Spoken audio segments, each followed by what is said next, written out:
So I am a medical oncologist, so I spend my days poisoning people. If I get the decimal point in the wrong place, it's very dangerous for the patient, but it is a skilled art that requires appropriate training. What I want to do is illustrate some of the science of what's happened within oncology and how that will underpin an education in medicine. And that in turn will hopefully inform you about some of the key commodities that may be required to be successful in medicine.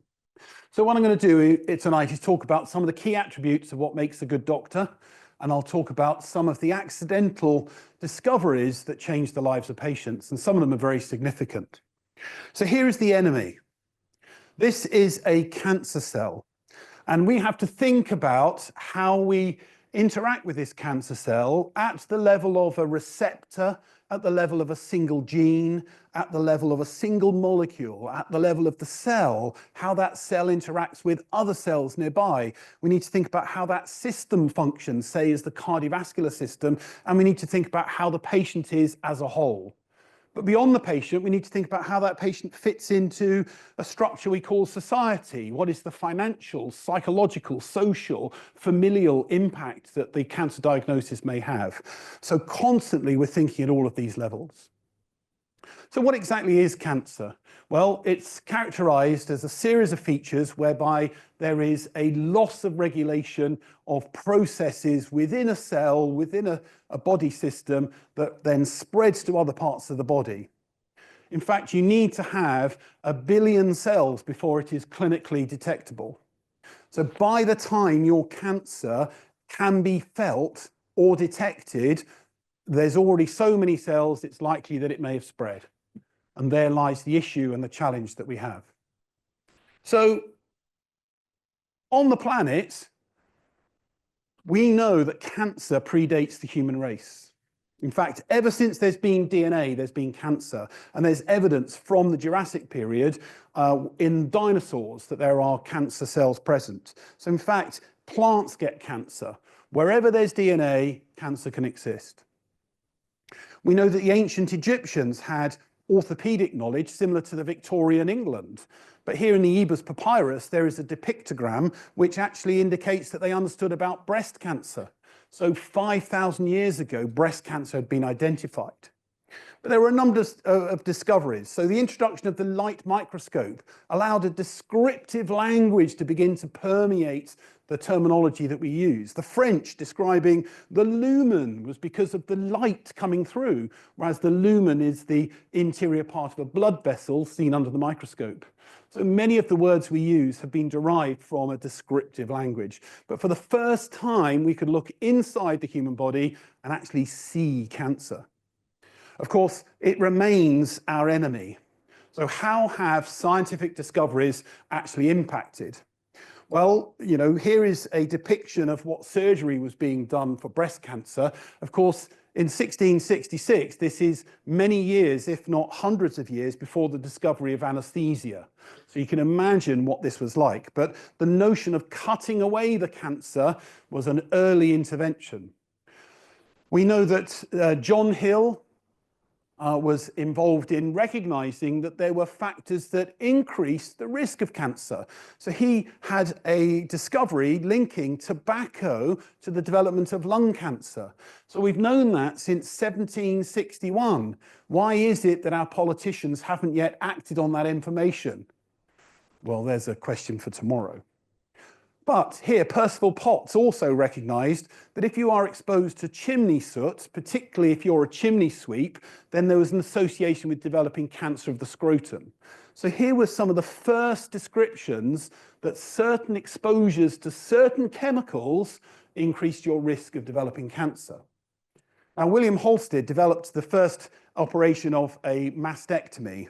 We now know that no matter how much of the breast tissue is removed, there is already microscopic evidence of the cancer outside the breast. So if you remove a tiny amount or all of the breast or half the upper body, it has no impact on survival and the outcome of that patient because it's not the site of the cancer that kills the patient, it is the micrometastasis that has already spread. So many of these patients, we can now detect tumor DNA in their blood at the point of diagnosis, even with a tumor that's so small it's only seen on mammography and not detectable clinically. So before you can feel it, we can detect tumor DNA in the blood. And that's where we are with the interface of science today. Of course, William Röntgen discovered X-rays, and this is the first X-ray film that was ever taken of someone's hand. And for the first time, you could look inside the human body, and here you can see part of the bone of the ring finger is missing, and this was one of the first images that demonstrated a bone tumor known as a sarcoma. Marie Curie is the only female to win 2 Nobel Prizes with the discovery of radium, but also the introduction of radiotherapy. And here is a modern unit of the time in the 1900s where radiotherapy was being used. So long before we had chemotherapy options, we had radiotherapy. So here's an interesting thing. In the Second World War, there was a US warship called the John Brown, which was carrying a cargo of mustard gas, banned under the Geneva Convention, so it wasn't admitted for a long time, and it got bombed by the Italians sitting in Barry Harbour. And then those barrels of mustard gas seeped out into the surrounding water and eventually into the water supply. What was interesting was that it caused chemical reactions in the skin of patients as if they'd been treated with mustard gas by washing simply in their showers. What was even more interesting was that a patient sitting on a ward started shrinking their tumor because they were exposed to the chemical dissolved in the water of the harbour that reached itself into the chemical supply and therefore the water supply. So this was the first discovery of nitrogen mustard working as a chemotherapy agent, and it became established as a treatment for lymphoma. In 1953, Watson and Crick discovered the structure of DNA. It's a very short paper and it's the most cited, so less is more sometimes. You don't have to have a very long article to be of significance. But this has transformed our understanding of cancer.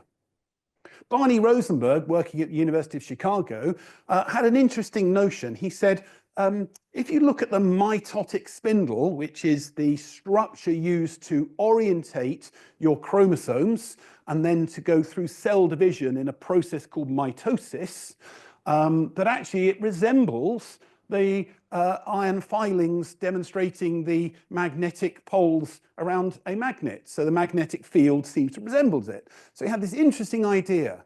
What happens if we take cells and apply a strong electromagnetic field?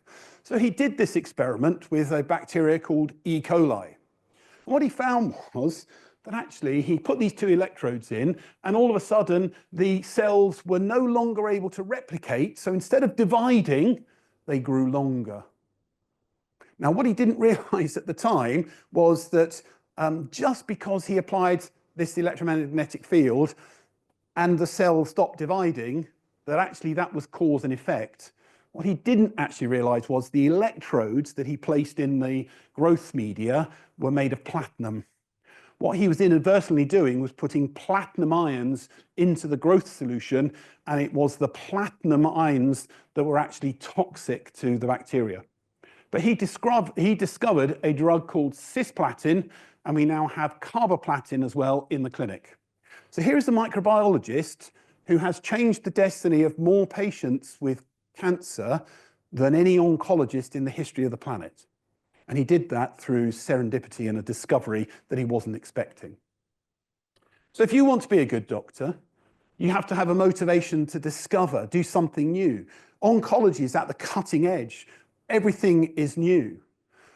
There are drugs in the clinic that weren't invented 10 years ago, certainly weren't available or even a notion when I was a medical student. So I like the specialty because it's constantly innovating and it's constantly changing.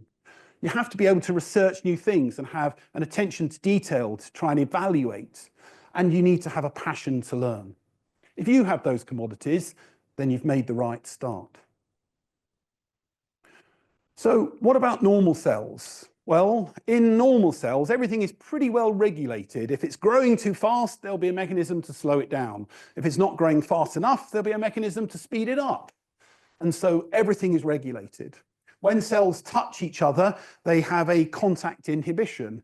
But there's also a recognition of when a cell is next to another cell that's very similar, It hangs around.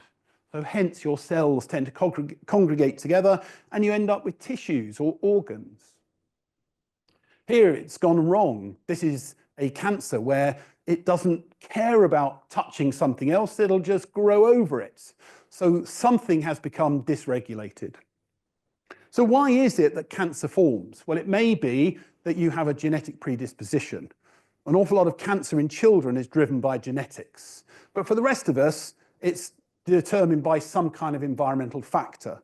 And as we live longer, as you get older, you will be exposing your body to more chemicals. And therefore, cancer is fundamentally a disease of old age, because the longer you live, the more exposure that's happened. So adult cancer predominantly is related to environmental factors, and about 10% is related to genetic factors, about half of which, so that's 5% overall, we can actually find something.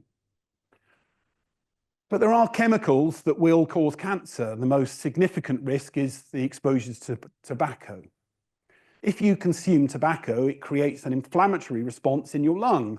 After 10 years, you get lung cancer.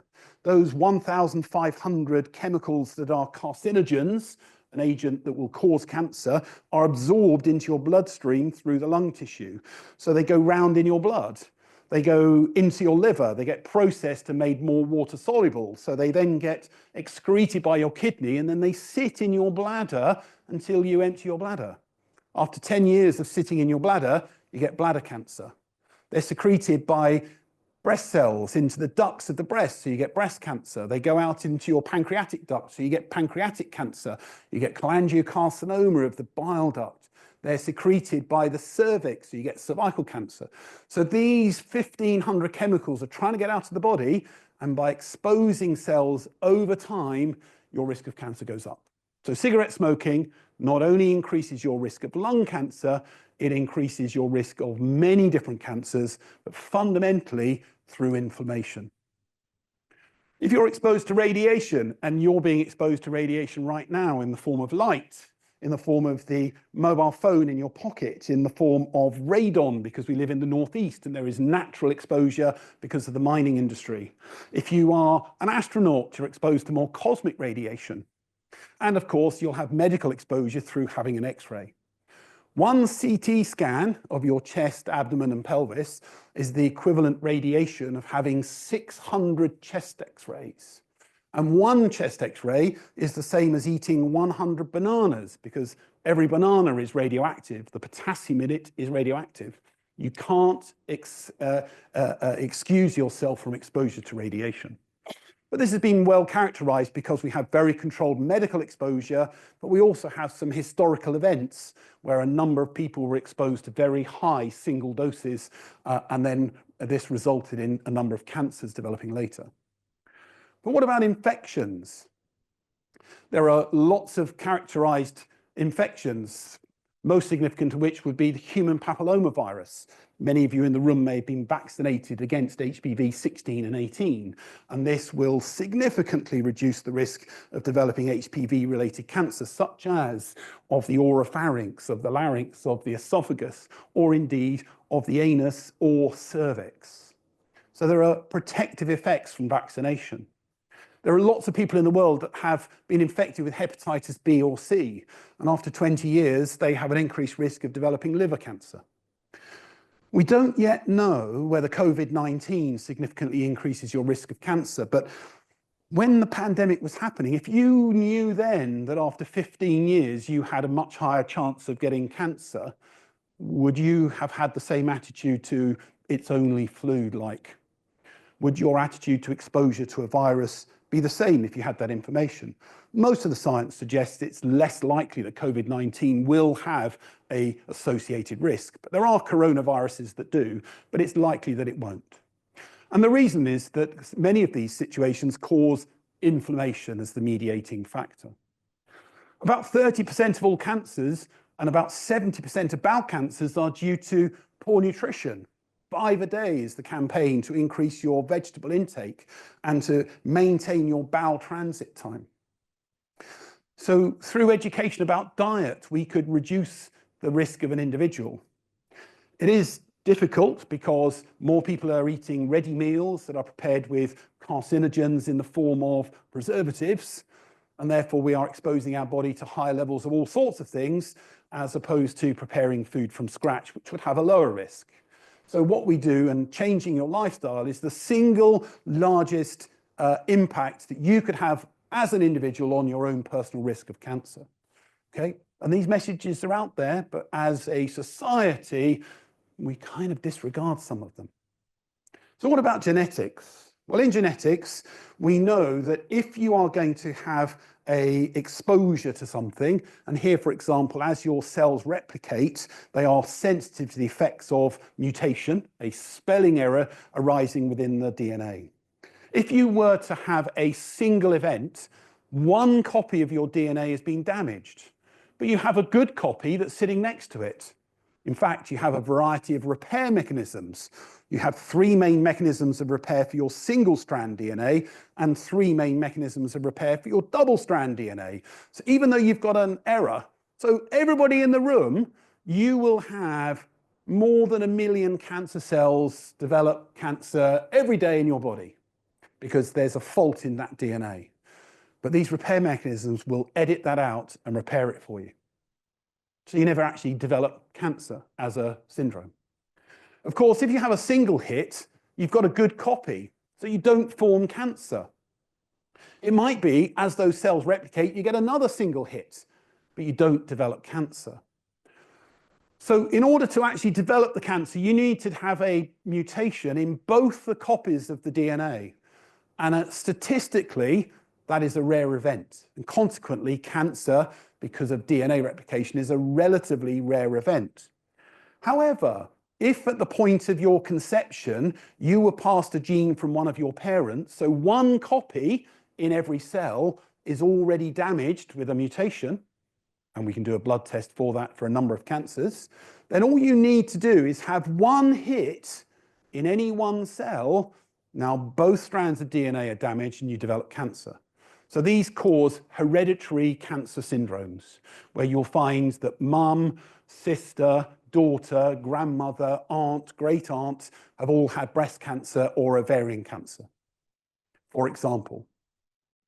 So consequently, understanding about DNA gives us much better understanding as to why cancer happens.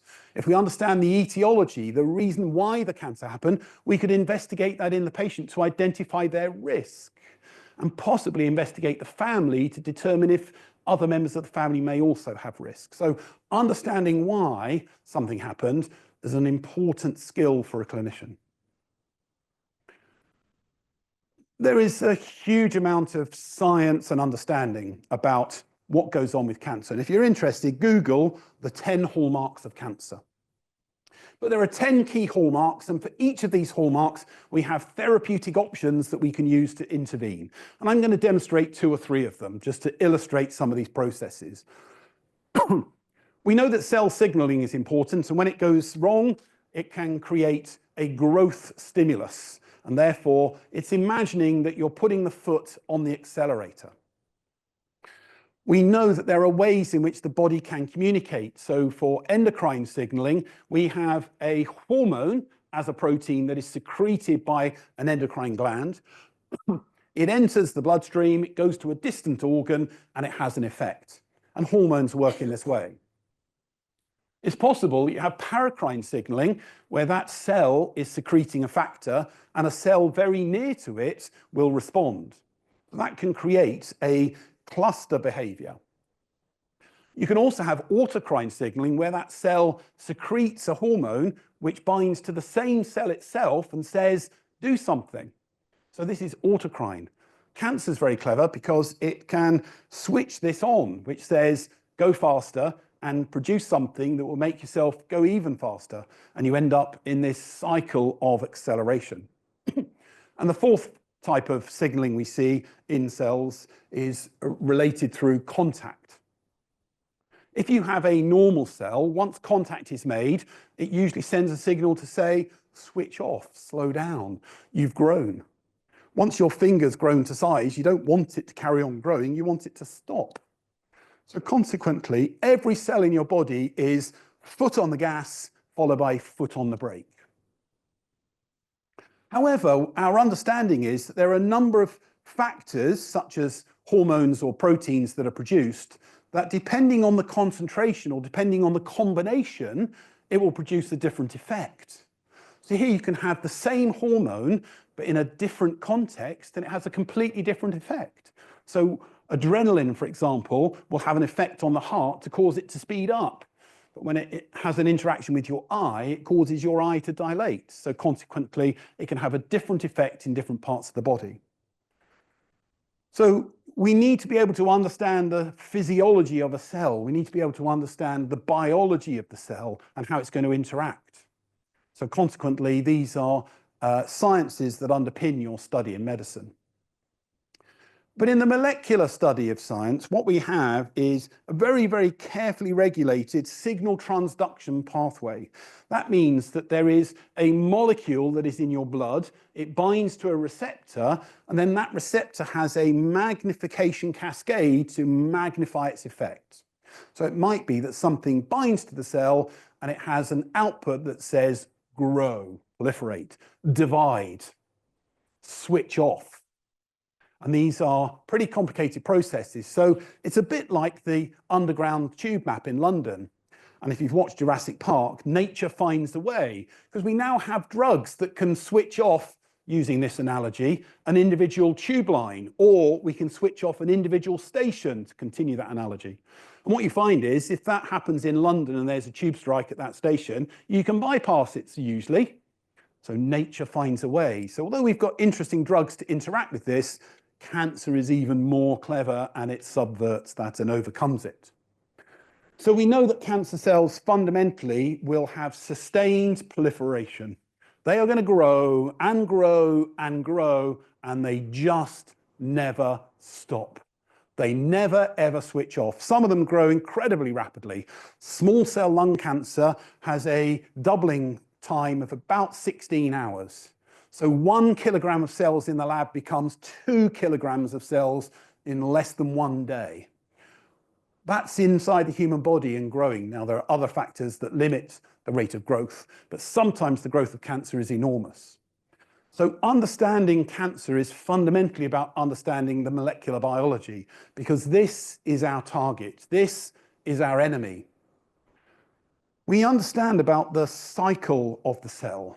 And there are 4 phases: a first growth phase, a synthesis phase, S phase, a second growth phase, and then mitosis, or M phase. We know a lot about a number of the proteins that are involved with this and the receptors. What I want to illustrate with this is that everything in red is a brake. Everything is to slow it or stop it. And everything in green is a foot on the gas. So there are growth factors that we can give and cause cells to grow faster. And there are proteins that we can activate and it causes the cell to arrest.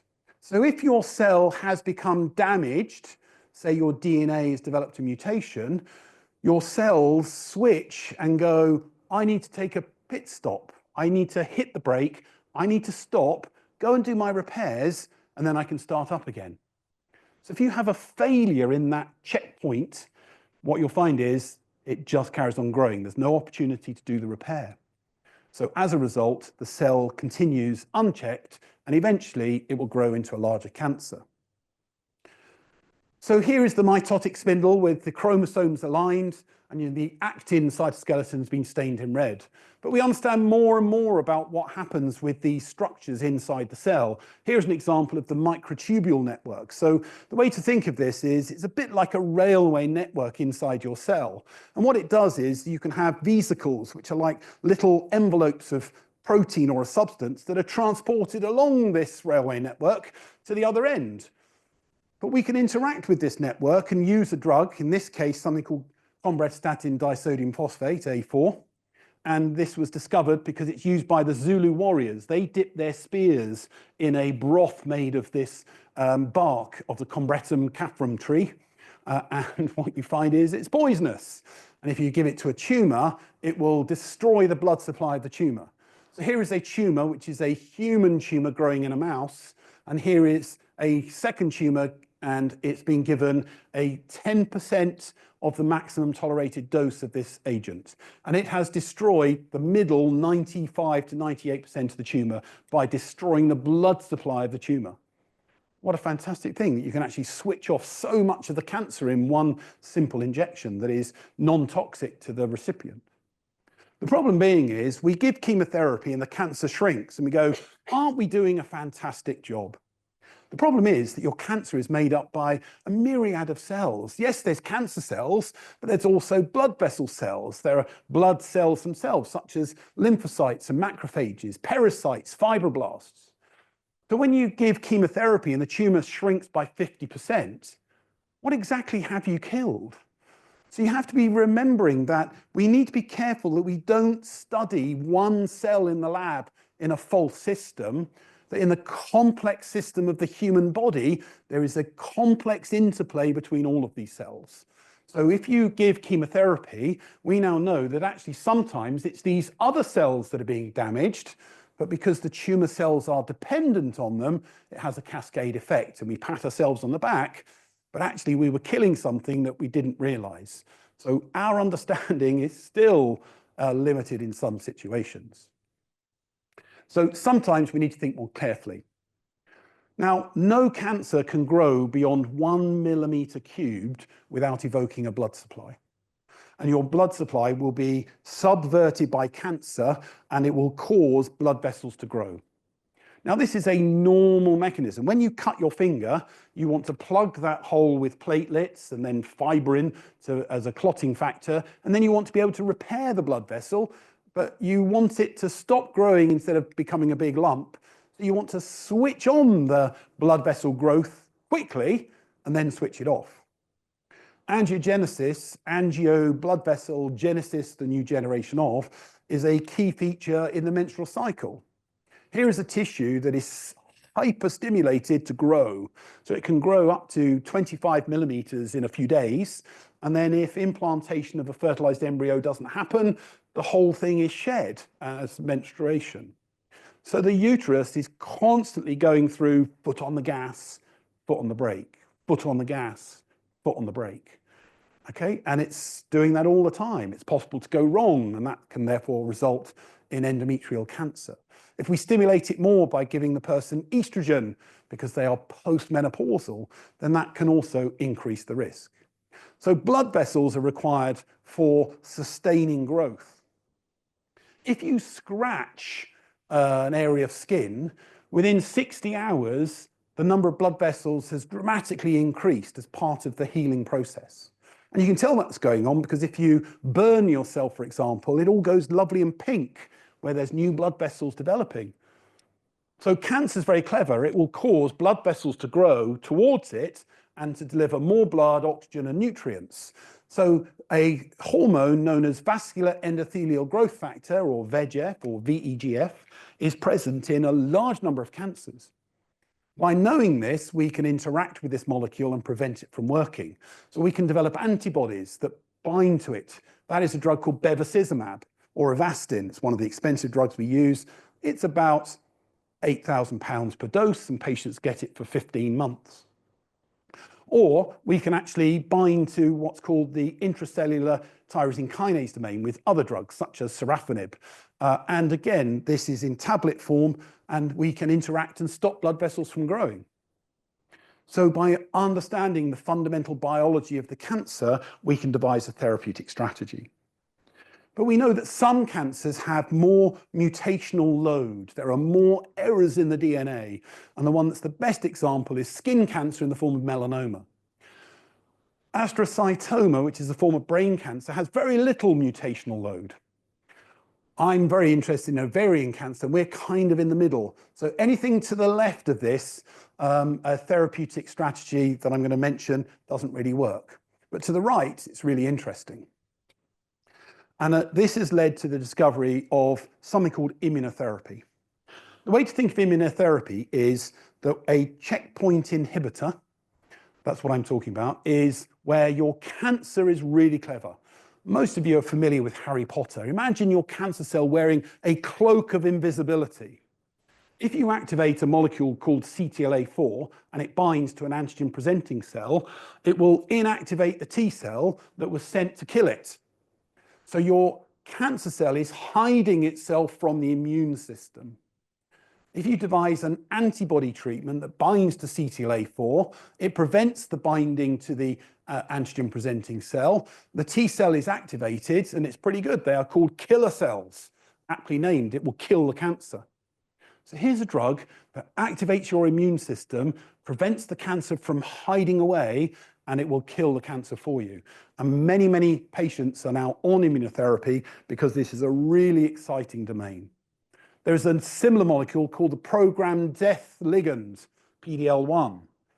And again, it's a similar mechanism, except this time it's acting on your tumor cell directly and T cells. But the same thing, if you provide an antibody or an anti-PD1 antibody or an anti-PDL1 antibody as a therapeutic drug, it removes the cloak of invisibility. The tumor cell is now visible to the immune system, and your immune system protects you every day of your life. Even before you're born, your immune system is already working. And therefore, your immune system is perfectly capable of destroying the tumor. Well, that all sounds impressive. So what happens in practice? Well, here I'm talking about melanoma, and nivolumab is a PD-L1 inhibitor, checkpoint inhibitor. And these are patients who have got metastatic melanoma. They've got melanoma all over their body. They are incurable, historically. And they've been given nivolumab, and this is placebo, where actually really what they're given was an old chemotherapy drug, but it really didn't work, so it's just the same as giving them nothing, almost. And here are the patients that have been given nivolumab. Now here it is 18 months out. This study is now 7 years old. So we now have data out to 7 years, and this line has remained flat, which means that we haven't yet reached the point where 50% of the patients have died who received nivolumab. And once you get to 5 years and your cancer is no longer detectable, we normally call that cure. So here is a cancer that is incurable, was incurable, and we now have a transformational agent that is well tolerated, that is curing people of their cancer, because we have a much better understanding of the foundation science that allows us to develop therapeutics to intervene.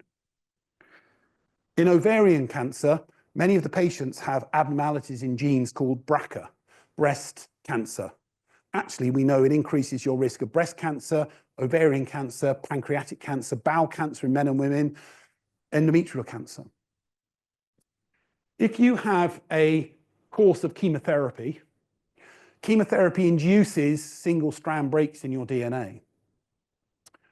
Normally, a molecule called poly-ADP ribose will come along and through a process called base excision repair for single-strand DNA, and it will repair it because, of course, it's got a mirror image sitting next to it. It just replicates the image and repairs it. So it's got a template to work to.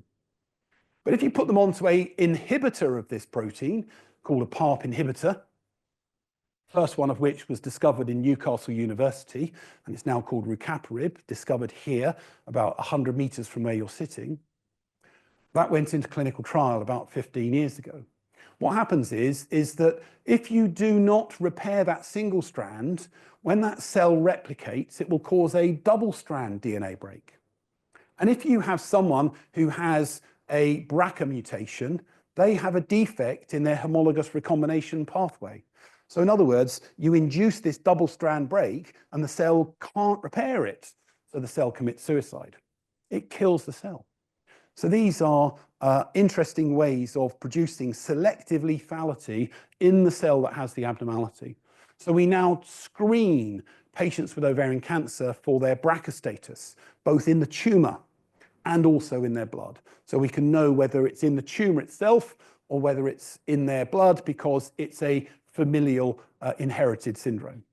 And here is the patient put onto a PARP inhibitor, and this tumor has shrunk from 53 down to 18 millimeters, and this area has shrunk from 23 millimeters to 0. So in a well-tolerated tablet-based therapy, this is transforming the care of patients. There are patients whose cancer has relapsed 2, 3, 4 times. They now get a PARP inhibitor, and 7 years later, their scans are still normal. This is transforming. This is curing patients that were incurable. The downside is the cost of this treatment is about £10,000 a month. And at any one point in time in this region, we probably have 400 patients on these drugs. So we've gone from being a cheap drug budget to being the most expensive drug budget in the Northeast. So these treatments are expensive. So consequently, if you understand the scientific foundation, why something happens, you can plan a therapeutic intervention. Clever, clever. Are you clever? Are you someone that's going to discover a drug like this in your future? And if you're thinking, I don't know, why not? Change your frame of thinking. Stop saying why and start saying why not. If you're focused, motivated, yeah, and you can apply yourself, you can achieve anything. You could easily be the person discovering the next important drug. Of course, you will need to have some clinical skills, and that's why 3 years of your training is in the clinic. Both these patients have lymph nodes here in the left axilla underneath the armpit. This gentleman has a lymph node in what we call the left supraclavicular fossa. It's in this area just above your clavicle. Now, I know through my training that this area is often drained from structures inside the chest. In this particular case, this was discovered by a pathologist in Vienna called Virchow, and it's known as Virchow's node. If you're a French medical student, you would call it Troisier's sign. And because of where it is the area of drainage from the lung, the breast, the esophagus, and the stomach. And this is notorious to being associated with stomach cancer. So if you understand the anatomy of how your lymph nodes are connected through a network of vessels known as the lymphatics, if you find a lymph node, you can know where it's come from. So for example, if you have lymph nodes in the inguinal or femoral area, then you need to think about scrotum, penis, or vagina, vulva, endometrium, or cervix.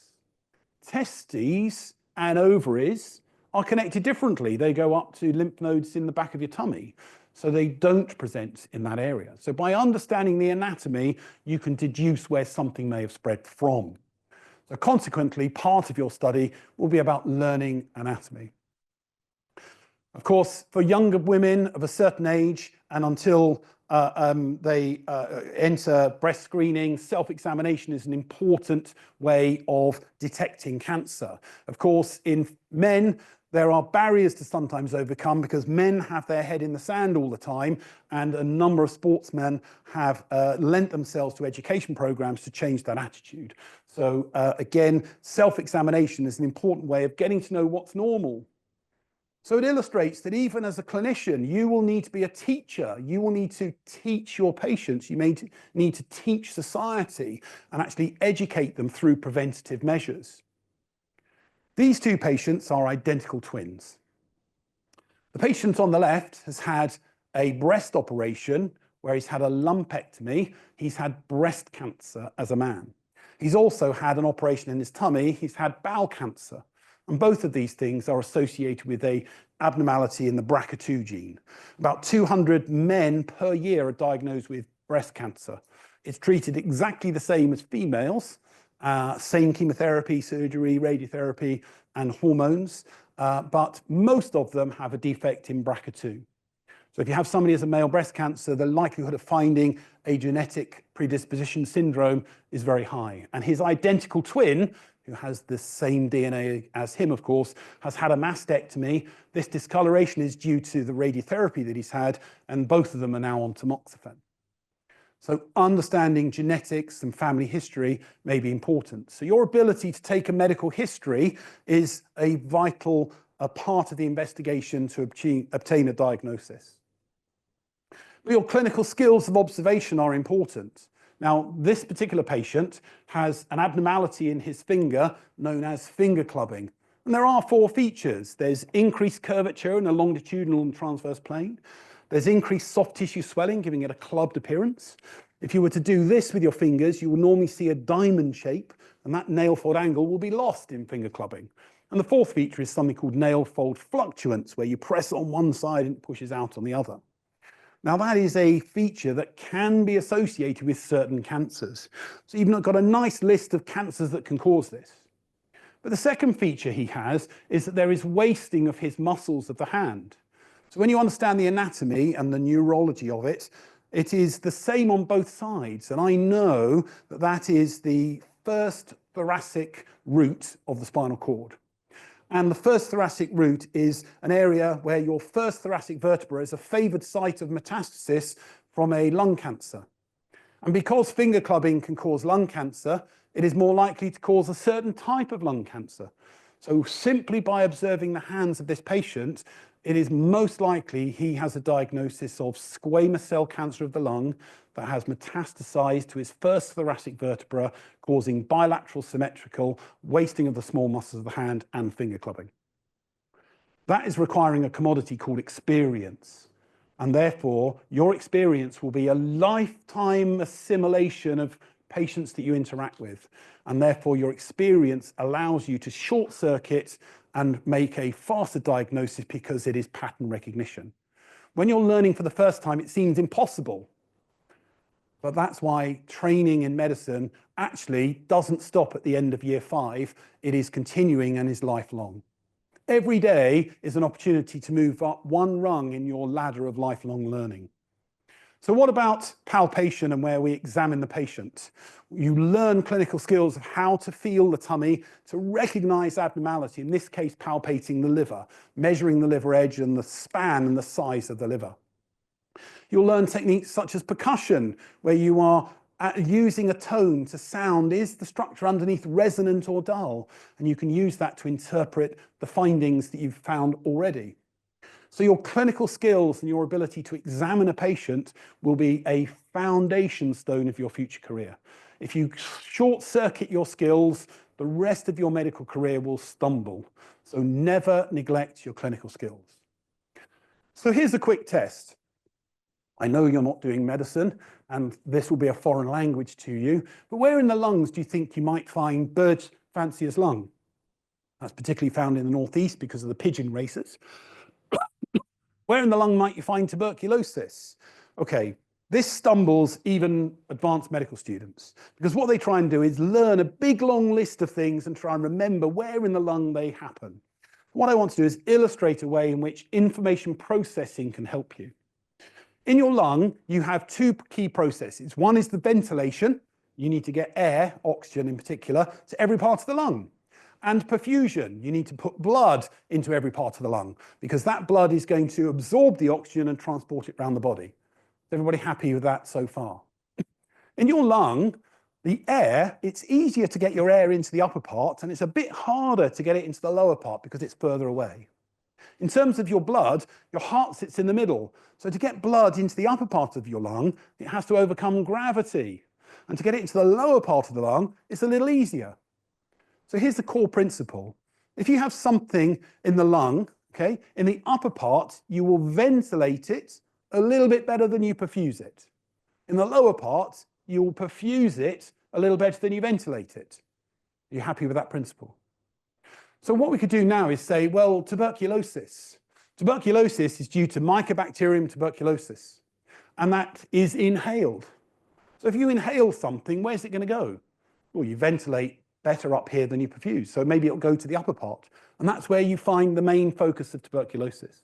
If you had exposure to silicon and you develop silicosis, or pigeon fanciest lung, which is due to proteins or antigens that are given off by the birds, it's all going to be in the upper part.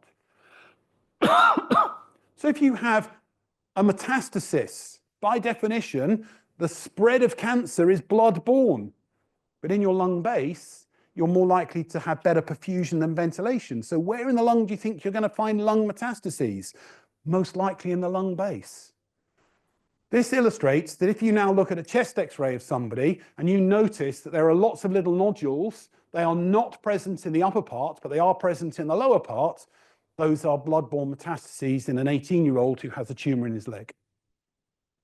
Okay? What I'm illustrating here is that if you look at the information and you find a structure or a pattern, remembering that pattern is very powerful learning. So even though you didn't know about these conditions, somebody could ask you a question now saying, oh, rheumatoid arthritis. Rheumatoid arthritis can cause nodules in the lung. Rheumatoid arthritis is an autoimmune condition. So by definition, it is blood-borne. So if you're going to get those nodules, probably you'll find them in the lung base. And you never knew that before tonight. And you'd be correct if you guessed the lung base. Okay? So how you learn, how you study, how you process information is really important, because medicine is about volume overload. Most students will say, crikey, there's so much to read, and it is volume overload. So how you process and how you study may be of critical importance. Of course, you need to develop a bedside approach. You need to have good communication skills. You need to be able to consult with the patient and take a medical history, and you need to be able to put them at ease. They have to trust you, and that trust is earned. So your ability to be a good communicator is fundamental, because frankly, if you can't communicate, you're not going to succeed in medicine. But it can be trained. As long as you are willing and you have the drive and motivation, the focus and the confidence, you will succeed. Of course, medicine is a team sport. There is always support. There's always somebody with more experience around. Even as a consultant with 25 years experience as a consultant, I encounter a case and go, I haven't got a clue what's going on. Let's phone a friend. And you get together and discuss it. You have a multidisciplinary meeting and you come up with a consensus as to what you think you should do. You look at the literature and realize no one's ever discovered this before. We could report it and be the first case. Medicine is a team sport. Plus, you may need to work in adversity. You may need to work under stress and pressure. That's part of the buzz. I thoroughly enjoyed it. Yeah, so working under pressure is important. Not losing your cool is important. And you do that through a process called training. Yeah. There's nothing to be frightened of, because you get exposed to it. You're shown how to do things. You are exposed with authenticity to these problems. So if you want to succeed and be a good doctor, you need to be a good communicator. You need to be able to work in a team, and you need to be able to work under pressure. So what is your goal? You've come here tonight to learn about medicine.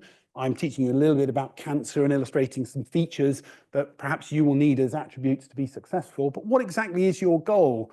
Be clear about your objective, because unless you're clear about what it is you're trying to achieve, then you can't measure whether you're moving one step closer every day. So just be clear about it. Yep. I tell lots of students to think about on the first day that they write a little post-it that says, I have passed. And they put it on their bedroom ceiling. So as they go to sleep at night, they're looking at the ceiling. It says, I have passed. And they take that down 5 years later when they've graduated. But it's a reminder every day when they wake up about what their objective is, because sometimes in the stress of studying and the pressure, they lose focus. So focus, motivation, confidence, yeah, determination are the key attributes of success. Notice that knowledge isn't one of those four. Everything you need as knowledge is what you go to medical school to be taught. But those other commodities are the most important. I hope that's useful. I hope it inspires you to think about what you're going to do as a career.